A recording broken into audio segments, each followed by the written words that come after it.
Assalamualaikum warahmatullahi wabarakatuh.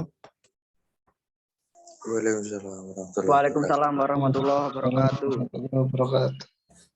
Hari ini kita akan melanjutkan materi teknologi produksi kapal lanjut yang materi kedua yaitu breakdown proses preliminary ya. Di pertemuan sebelumnya kita sudah masuk ke grup teknologi. Ini contoh untuk kapal 22.000 DWT untuk kargo karier yang kiri, kemudian 5.300 displacement, displacement ya, helikopter destroyer Sirane yang meluncur pada tahun 1980.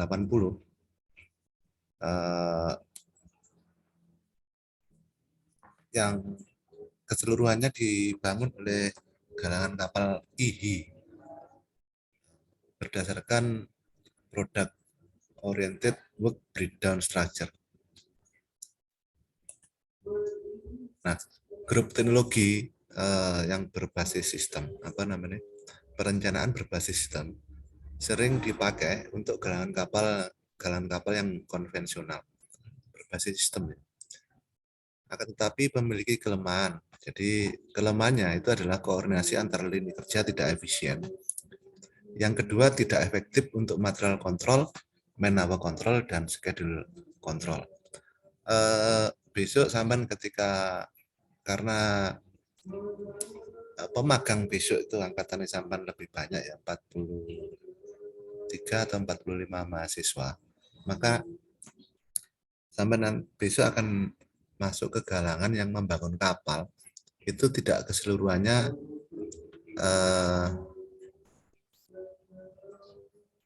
mengaplikasikan product oriented work breakdown structure maupun grup teknologi. Kadang juga berbasis sistem. Nah, yang berbasis sistem itu untuk contoh yang untuk PT BEN, PT Dumas, PT Adilung itu sedang berubah dari berbasis sistem ke.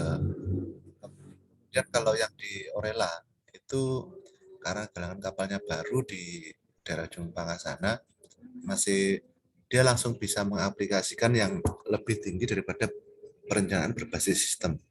Maka nanti akan berbeda-beda ya, bisa dirasakan pada saat nanti sampai mulai magang. Nah, kelebihan dari grup teknologi, jadi kelemahan dari perencanaan berbasis sistem itu ada dua ya. Koordinasi antar lini kerja tidak efisien, yang kedua tidak cocok tidak efektif untuk material kontrol, man hour kontrol, dan schedule kontrol. Material kontrol, man hour kontrol, schedule kontrol itu sebenarnya masuk ke mata kuliah teknologi produksi kapal yang pertama itu ya. Tapi kita masuk di aplikasi itu di reparasi kapal ya. Di reparasi kapal itu schedule control. Schedule control itu basisnya yaitu Microsoft Project gitu ya, yang perencanaan. Di dalamnya juga ada man hour control. Nah, man hour control itu tidak melulu hanya man hour control atau kontrol terhadap jam orang. Kontrol terhadap jam orang itu salah satu indikatornya adalah kalau sampean pakai kurva S itu sebenarnya kalau dipecah di dalamnya itu ada namanya man hour control. Kemudian material control juga bisa ada sendiri sheet yang untuk material control ya. Sheet untuk memastikan bahwa material-material yang akan diproduksi itu sesuai schedule-nya. Maka harus dikontrol atau dikendalikan. Man hour juga harus dikendalikan di perencanaan jam orang.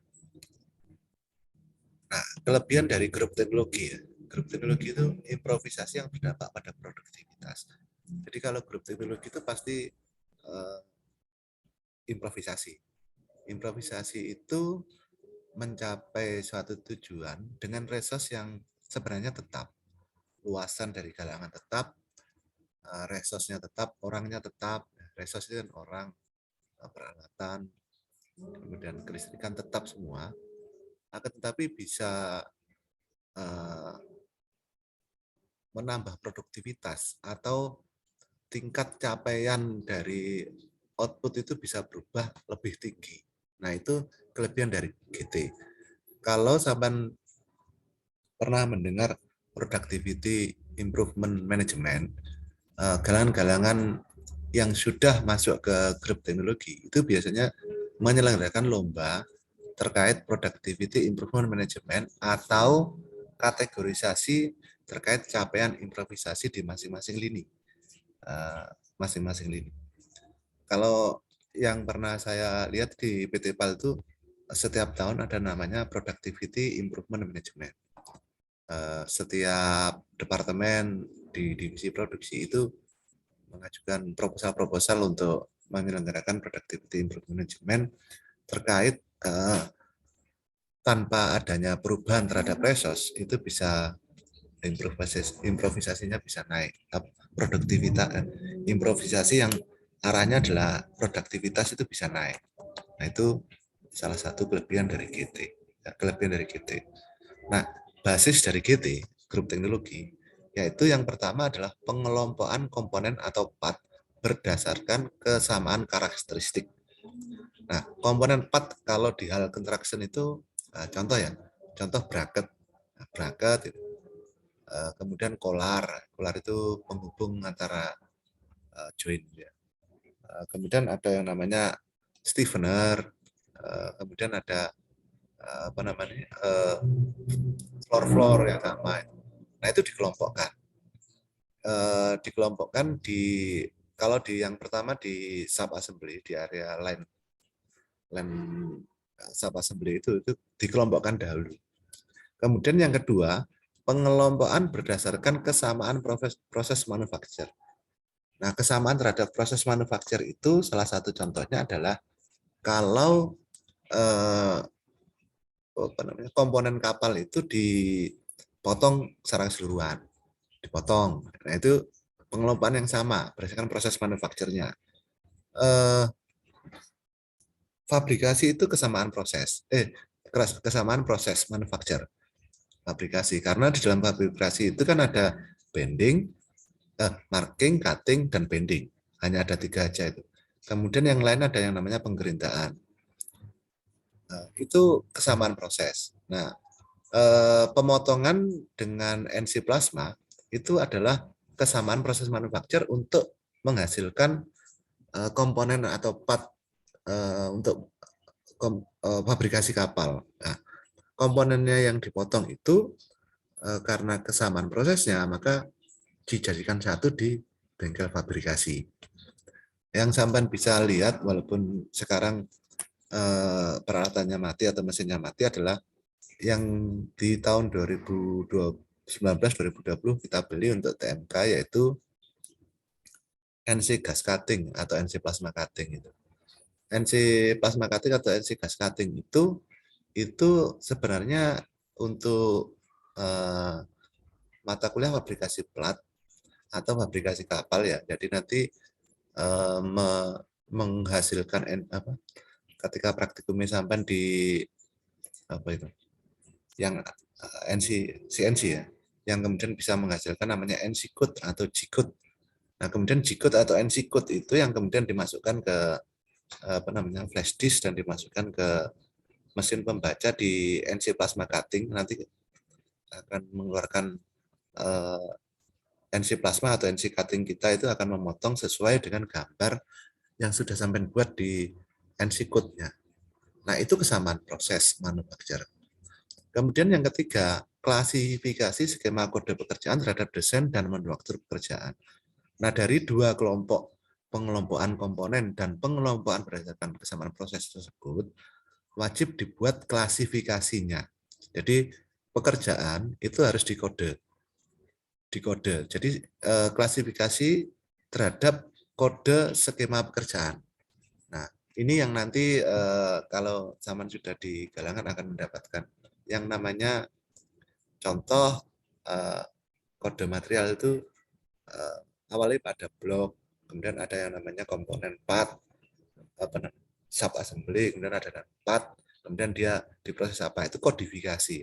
Kodifikasi untuk memudahkan identifikasi terhadap material kontrol, termasuk juga terhadap schedule kontrol. Nah, klasifikasi ini kembalinya ke kemudahan dalam pengendalian di man-hour dan pengendalian di material kontrol, material dan pengendalian terhadap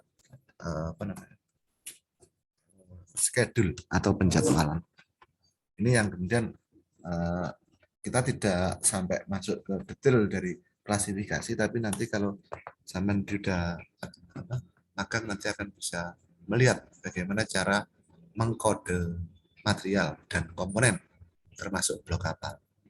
Kemudian, nah ini kodifikasi pekerjaan, yaitu yang pertama adalah dimensinya, kemudian yang kedua adalah toleransinya, yang ketiga adalah jenis materialnya, yang keempat adalah tipe dari pekerjaannya, yang kelima kompleksitas pekerjaan. Ini pengelompokan dari grup teknologi. Nah, tujuannya adalah, tujuan utama dari kenapa harus diadakan kodifikasi ini adalah exact identification atau identifikasi yang mutlak, yang tepat terhadap proses manufaktur komponen sesuai standar proses atau standar kerja. Jadi tujuan utama dari kodifikasi pekerjaan adalah exact identification terhadap proses manufaktur komponen sesuai standar proses atau standar kerja. Saya kelupaan untuk full screen. Oke, nah ini diagram dari proses GT. Yang pertama yang dimaksud dengan model planning ya.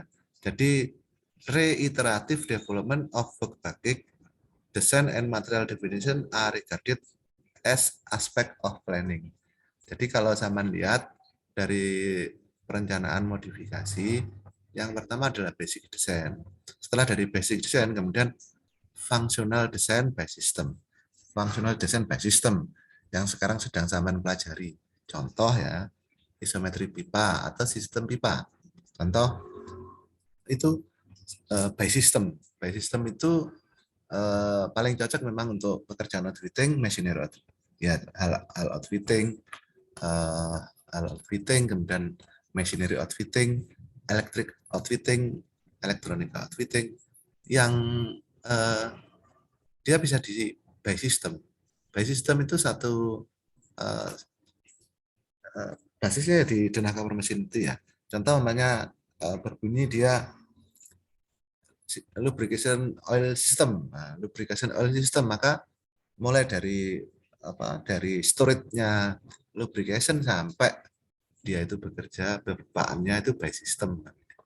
Kemudian transition design interrelationship of system and zone. Nah, ini yang desain transisi ya. Desain transisi contoh kalau di hal construction itu transisi itu ketika HC itu di dalamnya dimasukkan pekerjaan dari sistem.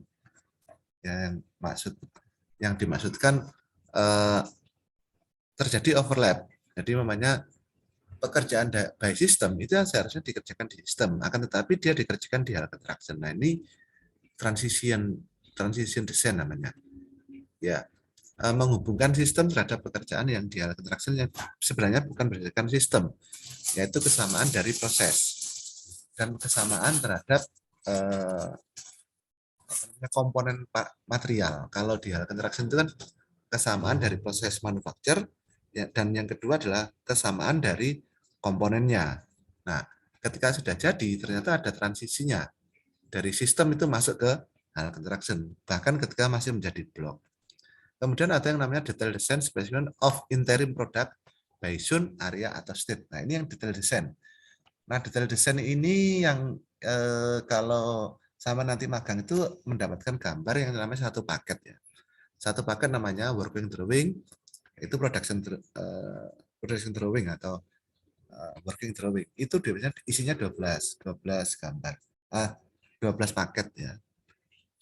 Itu by zone, area, atau stage, atau berdasarkan lokasi, wilayah, dan kemudian tahapan. Contoh sub assembly. sub assembly sampai ke hal interaction itu satu gambar, tapi gambarnya itu isinya ada 12. Sampai assembly sampai kalau green block berbeda.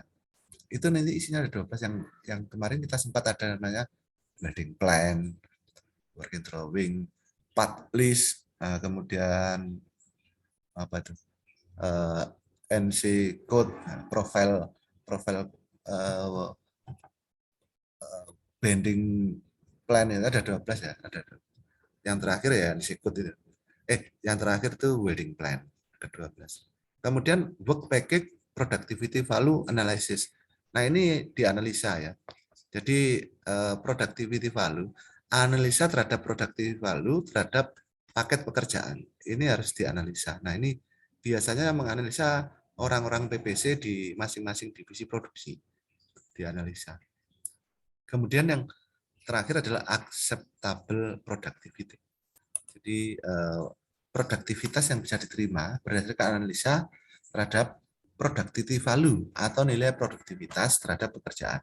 Jadi contoh namanya satu paket pekerjaan itu selesai, kemudian dari pihak BPC itu akan mengeluarkan namanya analisa terhadap productivity value. Nah, kalau memenuhi ya biasanya ya secara berkala. Kalau memenuhi, kalau nggak memenuhi ya muter sampai kembali ke basic design lagi. Ini yang namanya modify planning. Modify planning itu apa? Perencanaan terhadap modifikasi. Kemudian work package ya, yang kita yang ini ya work package atau paket pekerjaan. Klasifikasi pertama pembagian product oriented work breakdown structure untuk shift production. Yang pertama adalah hal construction, kedua outfitting, yang ketiga adalah painting. Ada 3 ya pengelompokan dari pekerjaan berdasarkan work package ya, berdasarkan product oriented work breakdown structure. Yang pertama adalah hal construction, yang kedua adalah outfitting, yang ketiga adalah painting. Kemudian subdivisi ya. Subdivisi dari product oriented work breakdown structure adalah fabrikasi, assembly, dan seterusnya. Jadi hal construction nanti ada subdivisinya, outfitting nanti ada subdivisinya. Yang paling kelihatan kan MO, HO, EO, AO, accommodation outfitting, machinery outfitting, MO, HO, hal outfitting, EO, electronic outfitting, dan kemudian AO, accommodation outfitting, yang perencanaan ruang-ruang diakomodasi itu. Kemudian ada painting. Painting juga nanti ada subdivisinya.